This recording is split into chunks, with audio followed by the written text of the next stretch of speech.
On termine par la dernière partie, la convergence absolue. Et là, comme je vous ai dit, on va alors revenir dans le cas général. Ce n'est plus le cas des séries à terme positif. Donc, et on va un peu utiliser tout ce qu'on a appris dans les séries de termes à terme positif. C'est-à-dire, on va ramener des cas, c'est-à-dire d'une façon plus générale, des cas qui portent des propriétés plus générales que la positivité, on va les ramener donc à des séries à terme positif. Donc on continue. La définition, qu'est-ce que ça veut dire la convergence absolue? Parce que nous on connaît la convergence d'une série. On a bien dit la convergence d'une série, c'est la convergence de sa suite des sommes partielles. La suite Sn converge, ça c'est la définition de sigma un converge. Maintenant, on va disposer alors d'une sigma un avec un une suite à terme dans le cas. Ici, c'est-à-dire, ce n'est plus le cas positif, ce n'est même plus le cas réel. Ça peut être une suite à terme complexe ou même une suite à terme réelle qui ne sont pas forcément positifs, négatifs ou changent de signe ou n'importe. L'essentiel, donc, c'est dans le cas général. On dit que sigma un converge absolument. Quand est-ce que? Si la série, telle que le terme, c'est le module ou la valeur absolue, converge. Lorsque cette série converge, on dit que cette série converge absolument. Donc, l'exemple. Que pouvez-vous dire de cette série?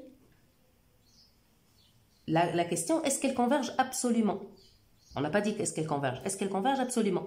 La réponse est oui, elle converge absolument. Pourquoi? Car sa série des valeurs absolues, ici c'est égal à ça, sa série des valeurs absolues, c'est égal la série des 1 sur 1 carré, est une série de Riemann d'exposants 2, donc elle converge. Est une série de Riemann convergente. C'est une série de Riemann convergente. Voilà, ça c'est la convergence absolue. Une série converge absolument. Quand est-ce qu'on dit qu'elle converge absolument? On dit qu'elle converge absolument lorsque la série de ces valeurs absolues ou de ces modules, lorsqu'elle est complexe, converge. Si cette série converge, on dit que cette série converge absolument. Déjà, le mot absolument, il vient de la valeur absolue, c'est ça. Sinon, le module aussi, lorsqu'il est complexe. Ok? Donc, un autre exemple, par exemple, donc, vous voyez bien, non, ça c'est pour les exemples.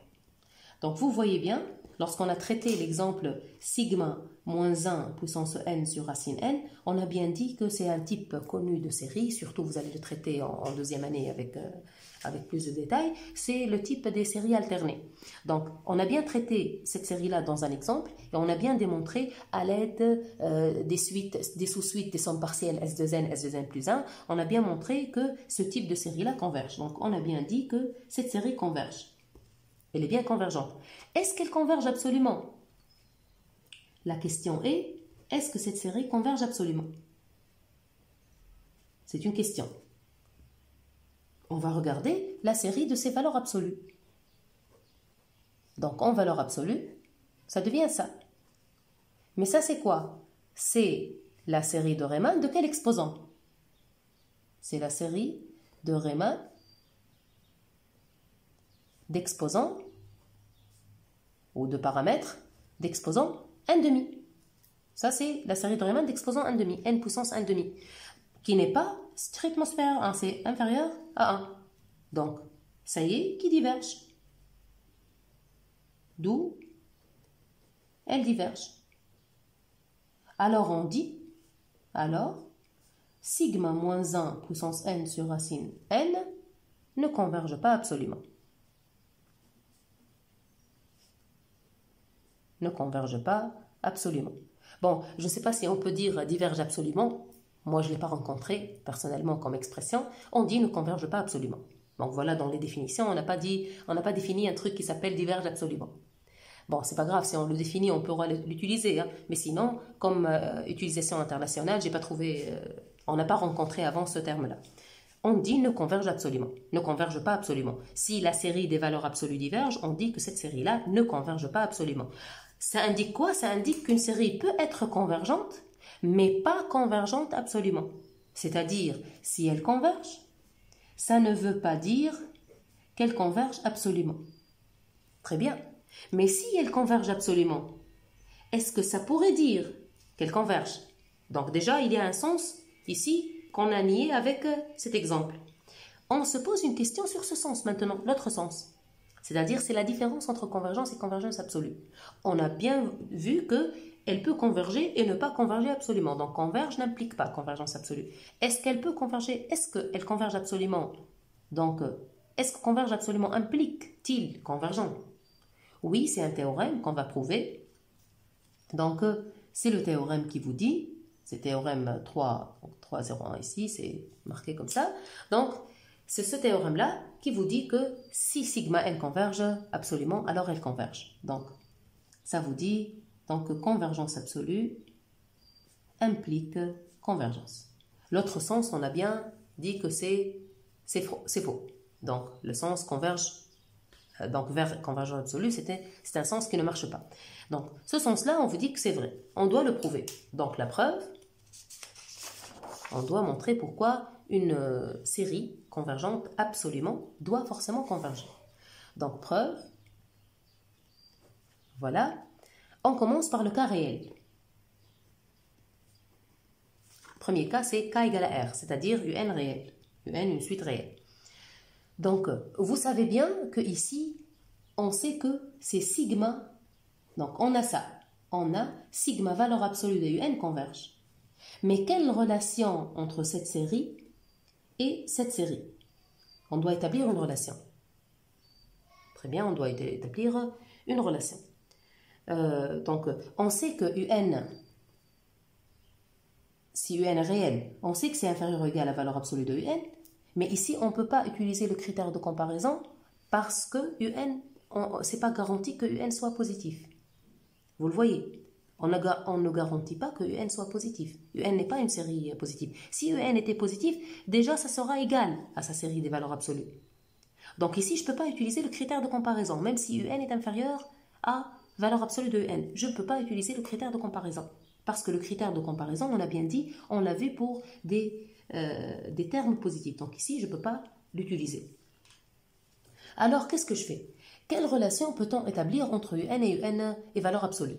On se souvient qu'il y avait l'écriture de UN, de X généralement, je rappelle pour X en général, on écrivait X plus et X moins. On écrivait X à l'aide, on disait que c'était sa valeur positive et sa valeur négative. X est plus, sa partie positive et sa partie négative. Donc le X était son X plus moins son X moins. Vous le voyez. Avec X plus et X moins était quoi? Le X plus était le max entre X et 0 et le X moins était le max entre moins X et 0. On les a bien introduites au tout début de l'année, ces deux définitions-là. Et ici, vous avez la valeur absolue aussi qui s'écrit de cette façon. X plus X moins. Donc ici, il y a une petite relation entre UN et valeur absolue de UN qu'on pourrait ici établir. On sait bien que le UN+,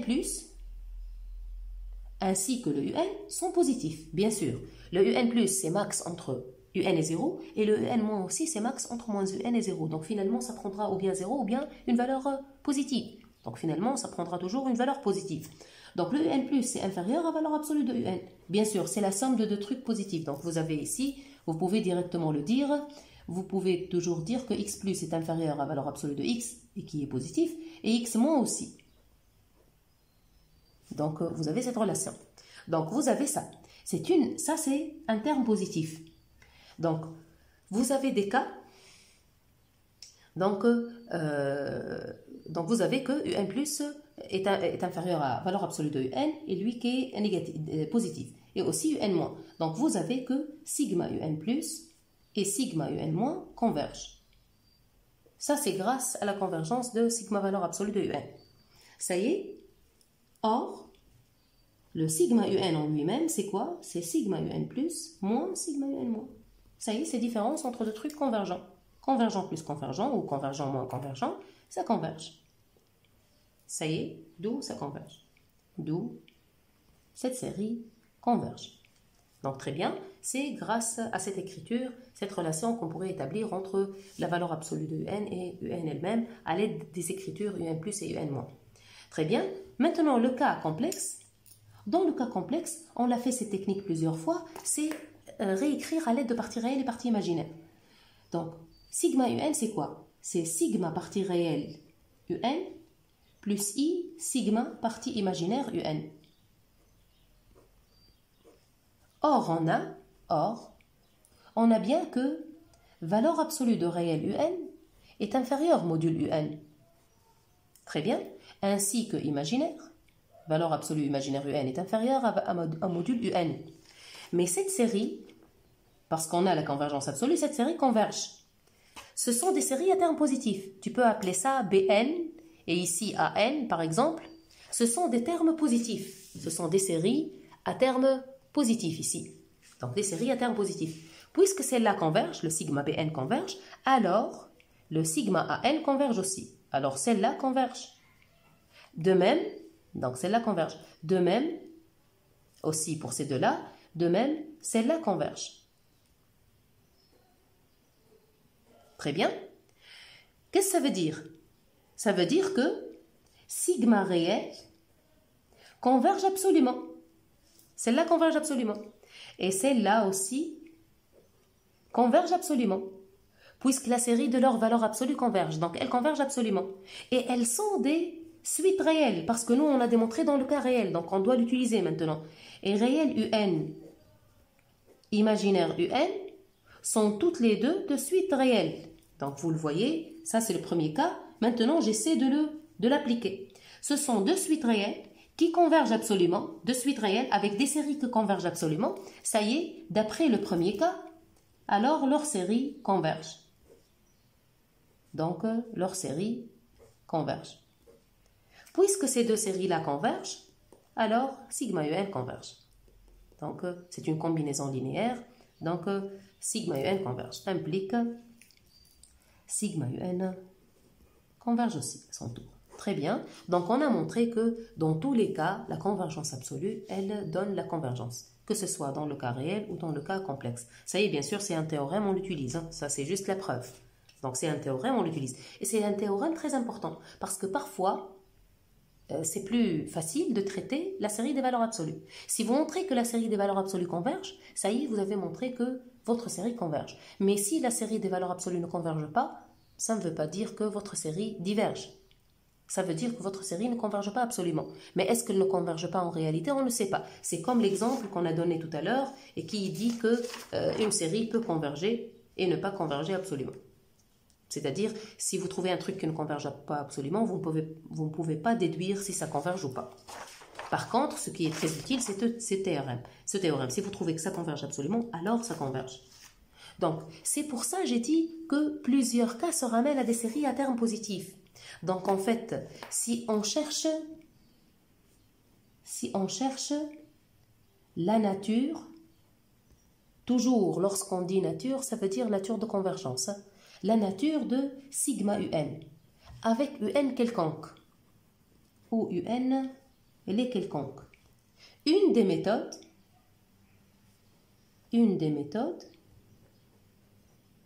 est de tester si elle est convergente absolument et de voir ou de montrer si ça se trouve, hein, donc, et de voir si elle est convergente absolument. Mais cela revient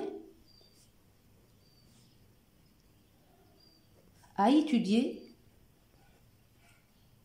la nature de sigma, valeur absolue ou module des UN. Mais celle-là est une série qui est une série à terme dans R+, qui est une série à terme positif. C'est une série à terme positif, le sigma module ou sigma valeur absolue des UN. Donc, on ramène une étude d'une série quelconque à une série à terme positif qui est celle des valeurs absolues. Si on réussit et on trouve qu'elle est convergente absolument, ça y est, on connaît que celle-là est convergente. Bien sûr, l'autre cas, si elle ne convergera pas absolument, donc on ne sait pas, c'est-à-dire on doit aller le démontrer autrement. Voilà. Donc, les remarques, bien sûr. Donc, je suis en train de voir les remarques. Donc, toujours on est ensemble à la page 18. Donc, les remarques, la réciproque de ce résultat est fausse, comme dans l'exemple de la série sigma moins 1 puissance n sur racine n, comme on l'a dit. La réciproque, c'est-à-dire convergent n'implique pas convergente absolument. Voilà, convergent n'implique pas. Donc voilà. Et puis, il y a aussi, pour montrer qu'une série converge, il suffit de montrer qu'elle converge absolument, ce que je viens de détailler ici, mais surtout le fait de revenir à une série à terme positif, ce que je viens d'expliquer. Et évidemment, si la série diverge, alors elle ne converge pas absolument. Bien sûr, la contraposée. Si vous regardez la contraposée, on a converge absolument implique converge, alors diverge implique que ça ne converge pas absolument. C'est la contraposée. La contraposée, bien sûr, est vraie. Donc, si notre série diverge, c'est pas la peine d'aller chercher si elle converge absolument. Si elle diverge, ça y est. Elle diverge ainsi que la série des valeurs absolues. Donc là, on peut trancher. Donc, une proposition maintenant, plutôt avant la proposition, on a un nom qu'on désigne, par lequel on désigne les séries qui sont convergentes mais non convergentes absolument. Parce qu'il y a le type, comme le type des séries, de ces séries-là, qui convergent mais pas absolument. On les appelle les séries semi-convergentes. C'est comme si elles ont un truc qui manque, donc semi-convergentes. Elles sont bien convergentes, mais pas convergentes absolument. On pourrait les appeler les séries semi-convergentes. Si vous rencontrez cette appellation, c'est juste pour dire que c'est une série qui converge, mais pas absolument. Voilà. Donc, une proposition maintenant qui va généraliser le critère de comparaison. Comme je disais dans le paragraphe précédent, on va généraliser pour d'autres cas. Donc, on voit bien, si vous disposez maintenant, donc la proposition, la clôture, pour clôturer maintenant, c'est-à-dire pour maintenant regrouper tous les cas et voir quels sont les cas qui se ramènent à des séries à terme positif. Donc, si vous avez une série à terme d'un cas quelconque, vous voyez, UN, on n'a rien imposé pour UN, on a dit quelconque. Mais on impose quand même pour VN d'être positive à PCR, réel positive à PCR. Réelle, positive, APCR. Au début, elle peut être complexe, négative, ce qu'elle veut. L'essentiel, APCR, elle devient positive, VN. Hein. Donc, si on a l'un des cas, UN et grand O ou petit o, je pourrais les écrire comme ça, c'est pas la peine d'écrire cette accolade, c'est-à-dire UN et petit o, grand O. Ici, j'écris pas inférieur ou égal parce que UN peut être complexe. Hein. Il n'y a pas valeur absolue, donc je ne donne pas le cas inférieur ou égal. Parce que petit o et grand O, ça marche avec des modules et des valeurs absolues. Donc là, petit o et grand O, c'est la sécurité totale, donc dans les comparaisons. Donc si UN est un petit o ou grand O de Vn, alors vous disposez des cas suivants. Alors, vous allez alors suivre. Si sigma Vn converge, qu'est-ce que ça veut dire? On a module de UN est inférieur à M module de Vn. Mais Vn n'a pas besoin de module, donc MVN. Et celle-là converge. Alors celle-là qui est une série à terme positif aussi converge. Implique celle-là qui converge. Implique celle-là qui converge absolument. Mais ce qui implique que celle-là converge alors. Donc c'est une preuve très... C'est-à-dire qu'on peut le voir même à l'œil, c'est pour ça qu'on ne l'a pas détaillé ici, mais vous pouvez le voir, c'est un passage par une série à terme positif. Donc ça y est, sigma UN converge. Déjà le passage se trouve, sigma VN converge va donner que sigma UN converge absolument. Parce que lorsque vous écrivez déjà dans la définition, lorsque vous écrivez AN est un petit o ou grand O de BN, ça veut dire, c'est équivalent même, hein, un module de AN est un petit o ou grand O de module de BN. Il n'y a pas une différence dans la définition de petit o et grand O avec les modules. Avec les modules, ça marche de la même façon. Avec les modules, ça marche de la même façon, les petits o et grand O. Donc voilà, c'est pour ça, déjà, je peux ne pas passer par ces lignes. Je peux directement voir, UN est un grand O ou petit o de VN, donc valeur absolue avec valeur absolue, celle-là n'a pas besoin. Donc, et voilà celle-là, c'est une comparaison entre séries à terme positif, ça y est, donc celle-là converge. Mais celle-là converge, ça veut dire converge absolument pour sigma UN, ça veut dire que ça converge. Donc voilà, et bien sûr, par contraposé maintenant du premier point, si sigma UN diverge, vous aurez par contraposé que sigma VN diverge aussi. Ah, pourquoi on n'a pas dit sigma VN, pourquoi on n'a pas dit que sigma VN pourrait être complexe? Et là, on l'explique. Je vous ai bien dit que UN est un petit O ou grand O de Vn est équivalent à dire que en module, ça garde la même relation. Parce que dans la relation, on les a mis par les modules. Donc ça, c'est équivalent même. Donc équivalent à ça. Mais lorsque vous avez ces deux modules-là, vous allez dire, ah, c'est vrai, si sigma Vn, donc ça va marcher comme ça. Si sigma Vn converge, mais vous devez passer par là pour conclure pour sigma Un. Est-ce que ça converge ici? Donc ici, c'est pas évident. On a dit convergent n'implique pas convergence absolue. Donc ici, ça ne marche pas. Lequel il marche? Donc, si vous laissez sigma Un et sigma Vn être quelconque, donc par contre, cela marche. Donc cela ne marche pas. Donc tu ne peux pas passer pour dire sigma Un converge et puis pour conclure que sigma Un aussi converge. Sigma module de Un converge pour conclure que sigma Un converge. Tu ne peux pas passer ici en partant de si sigma Vn converge. Tu ne peux pas aller vers le résultat. C'est pour ça on a dit on ne laisse pas Vn donc quelconque. Mais sinon, si on a deux séries avec des termes quelconques, on aura, et encore, avec des termes quelconques, et encore on a ça, petit o ou grand O de Vn, c'est-à-dire avec les modules, on a sigma Vn converge avec module, c'est sigma module de Vn converge qui donnera que sigma Un converge. Tu as besoin de cette convergence. La convergence de la série des Vn ne suffit pas dans ce cas. Donc, dans ce cas, ça marche si tu dis si sigma module des Vn converge. Donc là, vous l'avez compris. Si vous allez partir de sigma Vn, vous devez avoir un Vn positif. Si vous avez un Vn quelconque, et là, c'est cette convergence qu'il vous faut pour obtenir la convergence de sigma Un. Très bien. Voilà. Et là, le sigma Un diverge va donner que cette série-là diverge. La série des modules des Vn diverge. Mais ça ne donne pas. Ça ne donne pas. Donc ça ne donne pas, c'est pas une question, ça ne donne pas que cette série diverge. Parce que ne converge pas absolument, ne donne pas que ça diverge, ça peut converger. Donc ça ne donne pas ça. C'est-à-dire tu ne peux pas avoir des relations entre Un et Vn directement. C'est pour ça, c'est la version qu'on a donnée dans le cours qui est la plus utilisée. On compare avec une Vn qui est positive. Tu mets une Vn positive, une Un quelconque et tu obtiens cette comparaison. C'est pour ça qu'on a mis donc cette version-là, c'est la plus utile.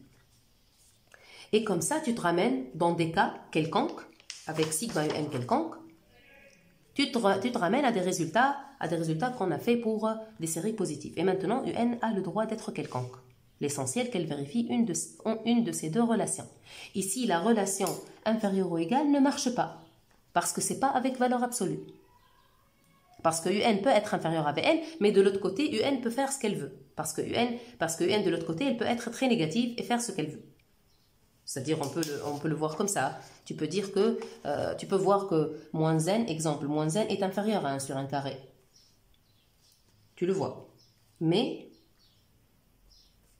sigma moins n, bien sûr, diverge, c'est très divergent, et sigma 1 sur 1 carré converge. C'est-à-dire, cela ne marche pas dans le cas où elles ne sont pas positives. C'est petit o et grand O qui marchent dans le cas quelconque. Inférieur ou égal ne marche pas maintenant. Ce n'est pas comme le premier cas là où c'était positif. Très bien. Les exemples détaillés comme vous les voyez. Donc, lorsque vous avez cosinus n sur n carré, par exemple, et là vous allez juste dire que, vous allez juste voir cosinus n sur n carré, vous allez la multiplier par n carré, ça c'est égal à cosinus n, c'est inférieur à 1, même en valeur absolue, hein. Je le mets en valeur absolue, comme ça, en valeur absolue bien sûr, hein, pour avoir la relation grand O, je le mets en valeur absolue. Donc en valeur absolue, inférieur à 1, ce qui implique que cosinus n sur n carré est un grand O de 1 sur n carré. avec cette série qui converge, ça y est, alors celle-là converge. Très bien. On a dit, celle-là est quelconque et n'est pas obligée d'être positive. C'est juste la relation grand O qu'on a examinée. Et celle-là est positive. Donc je dis, et 1 sur n carré est positif, c'est celle-là qui doit être positive. Celle-là maintenant, on ne lui impose pas d'être positif. L'essentiel qu'il y a la relation grand O.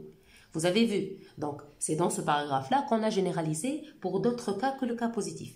Maintenant, celle-là doit être positive et celle-là n'est pas obligée d'être positive. Voilà, je l'écris. Celle-là est positive et converge. Série convergente. D'où cette série converge. Je n'ai pas dit que cette série est positive. Déjà, cette série n'est pas positive. Cosinus n, il change beaucoup de signes. Très bien. Donc voilà. Très bien. L'autre exemple, si vous avez donc, bon, I sinus n, c'est la même chose, sur 2n. Sur 2n, c'est une comparaison avec une série géométrique. Ce n'est pas avec une série de Riemann.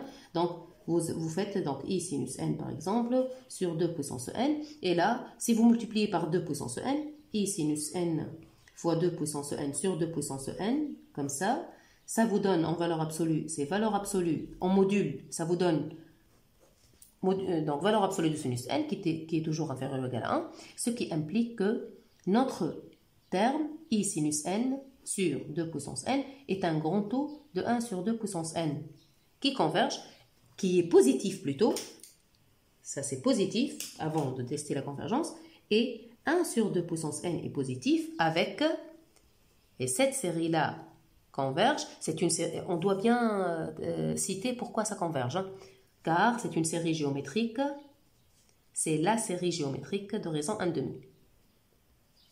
De raison 1/2 qui est bien en valeur absolue inférieure à 1. Très bien, ça y est alors, d'où sigma I sinus n sur 2 puissance n converge. Voilà. Donc c'est comme ça qu'on utilise la convergence de séries à terme positif avec des séries quelconques. Déjà, on pourrait ici parler aussi de la convergence absolue. Hein. Celle-là, elle va converger absolument, alors, etc. Donc, c'est grâce à cette généralisation en passant par la convergence absolue. Donc, la convergence absolue est une méthode très intéressante pour obtenir la convergence. Très bien.